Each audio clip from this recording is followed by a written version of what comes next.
Golf Central on YouTube, brought to you by Apex Irons from Callaway.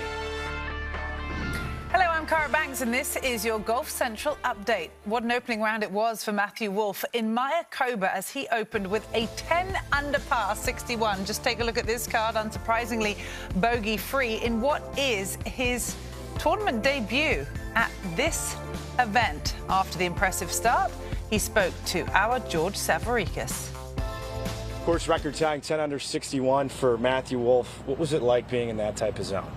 Yeah, as soon as I finished the round, my caddy said to me, he goes, you know, I've been caddying for you for quite a few rounds, and that was not the one that I thought was going to be the lowest. It was just very steady. You know, birdies kind of came just evenly throughout the round, and, you know, didn't really make any mistakes. I think my game plan coming into the week was just really keeping the ball in play off the tee. You know, I feel like when you start taking clubs that you're trying to push it up or you know, get a little farther up there, that's when stuff narrows in. And I think the main thing about how you play well out here is just being comfortable.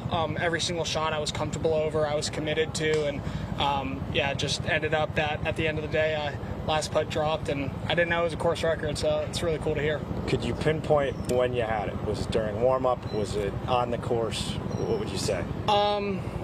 I think it was probably during warm-up.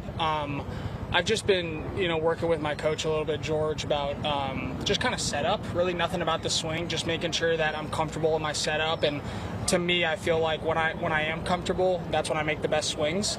And so for me, I just picked the club that I felt most comfortable with and focused on the setup, just keeping the knees a little bent and not standing so on top of the ball. And yeah, everything kind of clicked today. You were runner-up your last start in Vegas at Shriners Children's Open. It's been a few weeks since we've seen you. What did the break do for you? Yeah, I mean, it just gave me a little bit of rest. You know, we travel so much out here. Not sleeping in your own bed is a big thing. And, you know, being able to work on your game.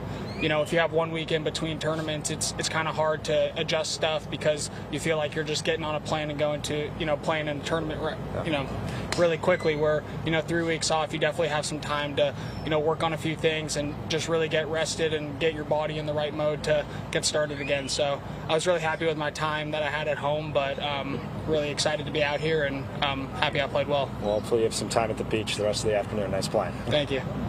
A great start at the Worldwide Technology Championship at Mayakoba for him. Also, a good turnaround for Justin Thomas, who began his round at the 10th hole, so played the second 9 first, turned in 3 over par, but then went on a tear on his second 9, the front 9 on this layout, with a 30 to put together a 3 under par round of 68. And here is what JT had to say to the media after the day.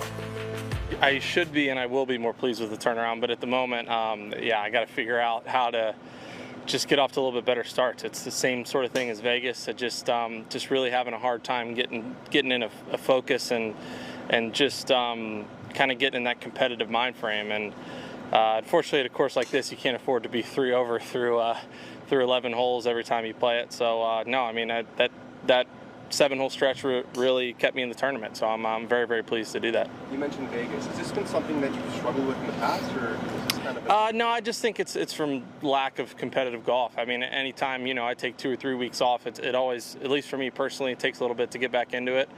I mean, I had just an atrocious warm-up, so I mean, that didn't help, but I'm usually pretty good at kind of finding something. But, you know, I was hitting drives that weren't bad, but they just were missing the fairway, which being in the rough is a lot different than the fairway, and when you got ball in hand. So it just, I think it's, you know, there at the end of the year I started getting in a lot better rhythm, and then, you know, you take a couple weeks off after the Ryder Cup, then play, then take another couple weeks off. So I really just think it's rust more than anything, but that's still no excuse. I got to figure it out. Well, it was like 2 different golfers, really, between the first and second 9. As you see, the improvement saw him start finding the fairway considerably more, all the way up to over 57% from the 14.3 he had on his opening 9, which led to finding more greens, and he had 6 fewer putts. It all translated to a 6 under par number coming in. Well, Broken Sound Club in South Florida is hosting the TimberTech Championship on the PGA Tour Champions this week. It was designed by Joe Lee in 1978 and plays just a shade over 6,800 yards for the second leg of the Charles Schwab Cup playoffs this week. For more from Boca Raton, here's Whit Watson and Lanny Watkins. Cara, here we are, one step closer to crowning a Charles Schwab Cup champion for the first time in, well, about 2 years, Lanny Wadkins. And it looks like there's an awfully good chance it could be a guy who's been in that position before. Bernhard Langer with a fairly sizable lead heading into the second-to-last event of the season. 64 years old. What he's doing is remarkable. It's very remarkable, Whit. His play has been more than consistent. It's been just unbelievable. And then the win in Richmond really put him in a position that somebody is going to be either Els or Furyk is going to have to win the last two to even put a scare into Bernhard. But essentially, he controls his own outcome right now. So Jim Furyk is just over 500,000 points behind. Ernie Els, to your point, is 803,000 odd points behind. Dollars are points, and they are doubled now. So there are 610,000 points on the line this week, 880 at the Charles Schwab Cup Championship. So without getting into too much heavy math, you're saying that Furyk and Els, you think that they need to win one of the next two events? Well, Bernhard Langer is not going to go play very poorly for starters. Sure. He's won twice at this venue. He has not won in Phoenix, but he has won twice here. So look for him to have a top 5, top 10 this week, which is going to make it even more difficult for those guys. And I think for one of those two men to take it down, they literally have to go back-to-back. Now, there's also the question of the bubble. Who's going to play in Phoenix next week? It's top 36 in points after this week. So these are the guys to keep an eye on over the next 3 days. Right now, Kirk Triplett is the man on the number. Yeah, and they all want to be in Phoenix, number one. But number two, if you're in the top 36 and are in Phoenix, you are fully exempt for next year. I didn't see anybody right in that immediate vicinity that is probably going to affect.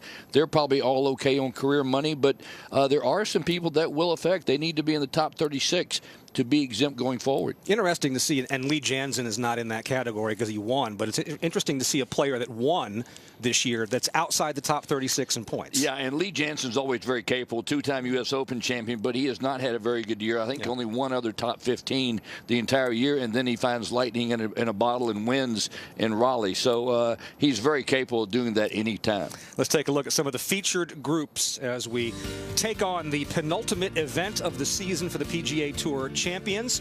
Miguel Angel Jimenez, Jerry Kelly, and Retief Goosen. Yeah, three guys that are fun to watch play, and I think they're going to all be right in the mix this week. As is the case when these playoffs begin, these groups are arranged according to where they rank in the Charles Schwab Cup. So 4, 5, and 6 playing together, as are 1, 2, and 3. Look at this marquee matchup, Langer, Furyk, and Els. I don't know how you can get any stronger than that on this tour, and be great to see how Ernie reacts after his great finish in Richmond. Going to be a lot of fun to watch for us. Cara, we will send it back to you. Looking forward to it, guys. Thank you. Let's take a moment now to check in with the European Tour, who are contesting the Portugal Masters this week at Vila Moura. Quite the venue and quite the leaderboard. Nina Botasio opening up a 4-stroke lead after an opening 10 under par 61, much like we saw from Matthew Wolff on the PGA Tour. Plenty of other names in contention, the likes of Rasmus Højgaard, Padraig Harrington enjoying being back on the golf course as well. Let's take a look at what you can watch on Friday here on Golf Channel. European Tour coverage continues at 8 a.m. Eastern Time before we join Whit, Lanny and the rest of the team at the TimberTech Championship at 11 a.m. Eastern Time. Then our pre-game coverage on Golf Central from 1:30 before we send you out to live second round action on the PGA Tour at 3 p.m. Eastern. And we'll be back to wrap up the day at 6 o'clock tomorrow evening.